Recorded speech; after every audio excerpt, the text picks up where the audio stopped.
Last night I was sitting in front of the TV when suddenly a little bird flew into our living room from the front door, and my husband and I spent the next few minutes chasing it, racing around like crazy people, opening all the doors and trying to quietly or not so quietly shepherd it outside again.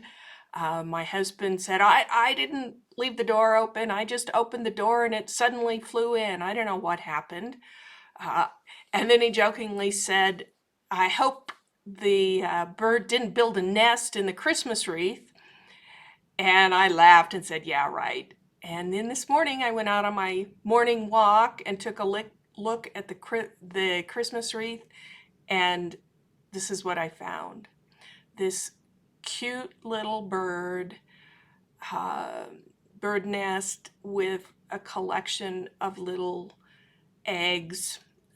The minute I opened the door, the mama bird flew frantically away, and I realized that this was not a good choice for our mama bird, and I took the wreath and the handle, using the handle, and I moved it to a nearby tree where I hoped it would be a little safer.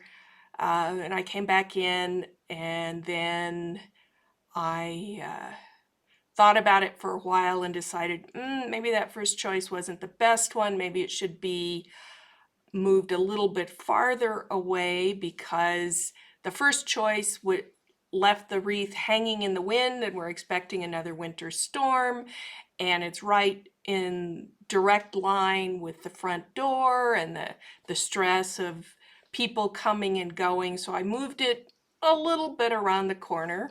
I still don't know if the mama bird has wandered back and found her nest and decided that they weren't too disturbed by the strange humans in the area. I'm hoping that'll be the case.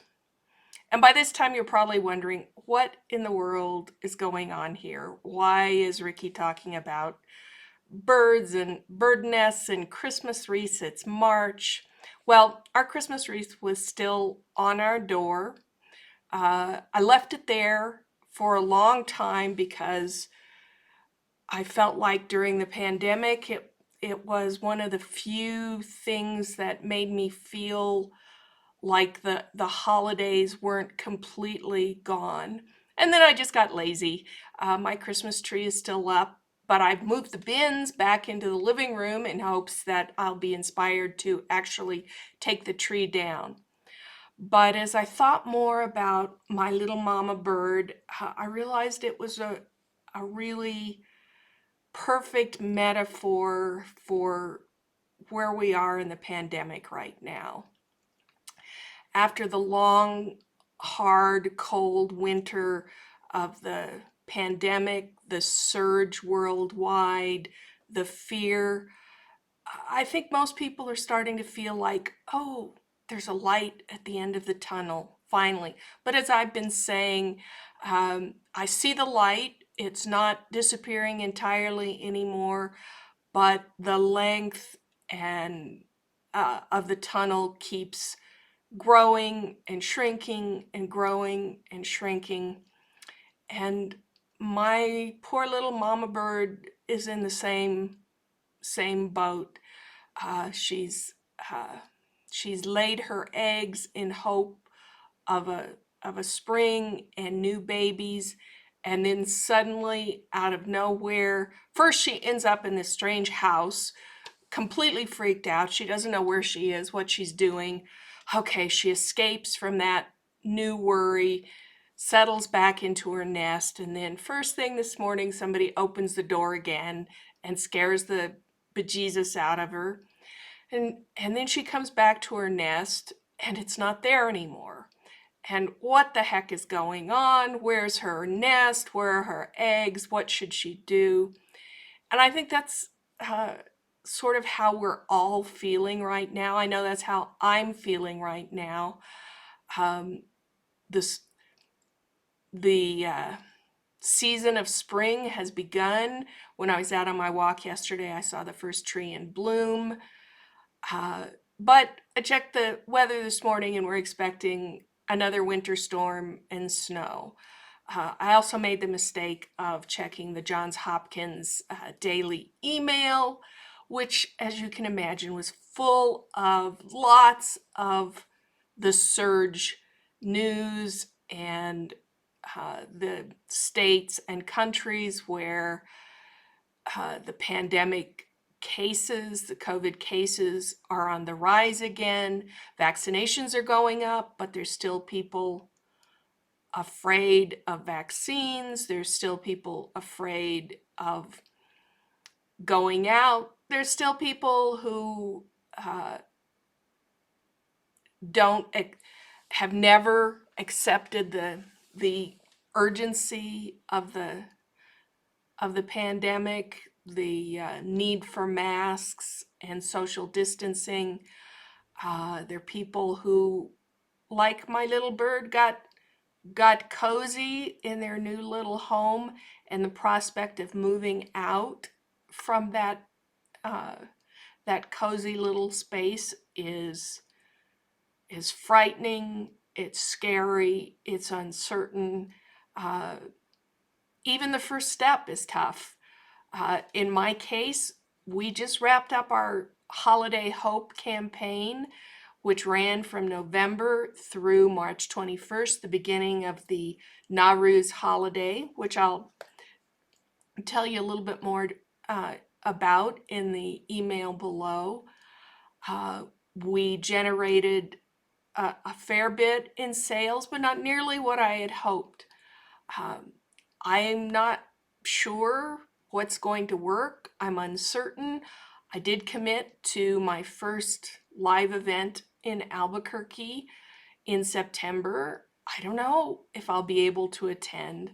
I got an email this morning saying the Santa Fe International Folk Art Market is going to be live this summer. It's going to run over a longer period of time, and their basic message is we're going to have it, but we don't know at all what it's going to look like. So stay tuned.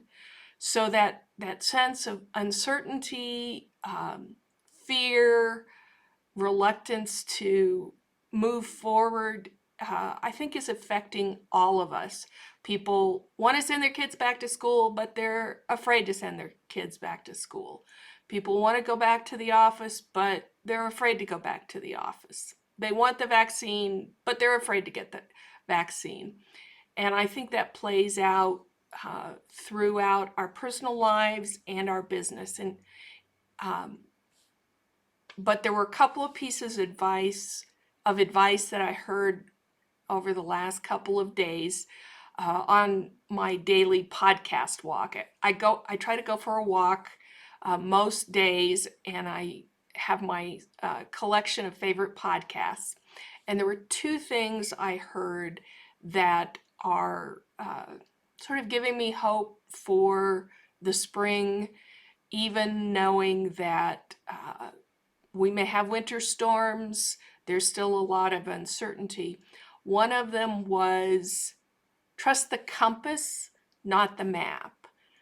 Set your direction and rely on that, not so much on the details of the map and the plan. And the second piece of advice was to focus on the values, not the goal. So in that respect, I think we're in good shape at Hoon Arts. Our compass, I think, is finally true. We're finally moving in a direction where I'm no longer trying to limit and stuff Hoon Arts into the model of just another fair trade products company. No, I've now finally recognized that what we really are is a doorway to the entire world of Central Asia, and that we have lots of avenues to access that world. We have travel. We've got our our tour coming up in 2022. Details to be announced very soon. We have online experiences. We have one happening on March 27th. You still have a chance to register because there's still a few spots left. We have education, and we have fabulous, unique handmade products that you can buy on our website. And I think we're clear on our values, our company values based on collaboration, community, and authenticity.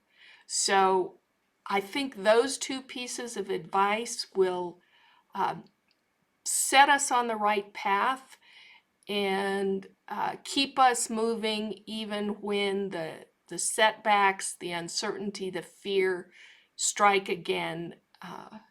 We'll keep moving forward one step at a time, and I hope you'll join us on that journey. This is Ricky Quintana with Hunart's Fair Trade. See you soon.